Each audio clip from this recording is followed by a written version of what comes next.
Bolaligimdan mushuk boqishga qiziqish bo'lganligi uchun turmush o'rtog'imga iltimos qilib mushuk boqib oldik. Mushugimiz kelgandan keyin 2 oy o'tib homilador bo'ldi. Qiziqishga uni o'z yiligicha olib borib tekshiruvdan o'tkazdim. O'ziga qildirgan vaqtimda 4 ta bolachasini yuragi urib turardi. Tug'ilish vaqti 8-martga berilganda 14-martgacha cho'zilib ketdi. Tug'ilish vaqti uzayib ketgani hisobiga ichida bitta bolasi nobud bo'lib, yeringlab ketdi. Bu yeringi ikkinchi bolasiga ham ta'sir qilib, juda ham nimjon tug'ildi. Kislorod ta'siriga ham qo'ydik. Ozgina o'ziga kela olish juda ham qiyin bo'ldi.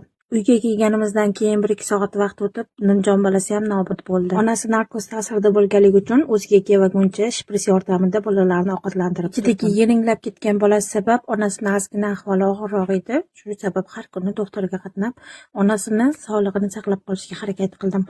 Chunki bolalari onasiz o'lib qolishdan juda ham qo'rqqandim. Bir haftalik janidan keyin onasining ahvoli ham ancha yaxshilanib, bolalariga o'zi qarashni boshladi.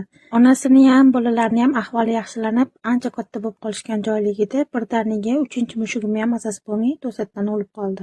Mushugim bitta dona bolasi bilan qolganda, tug'ib o'tirgan vaqtim mushugim birdaniga bezovtalanib, bolasiga qattiq e'tibor berish boshladi. Veterinarga telefon qilib, kerakli hamma dorilarni olib kelib, jonini saqlab qolishga harakat qildim, lekin baribir oxirgi bolasini ham joni uzildi. Bu videoni montaj qilar ekanman, nimagadir ko'zimga yosh keldi. Oddiygina bitta hayvon o'lgan bolasi ustida shuncha jon talvasasida harakat qildi. Onalik mehrini Alloh faqat insonga emas, hattoki hayvonlarga ham berganini his qildim va bu video shu yerda qolishini xohladim.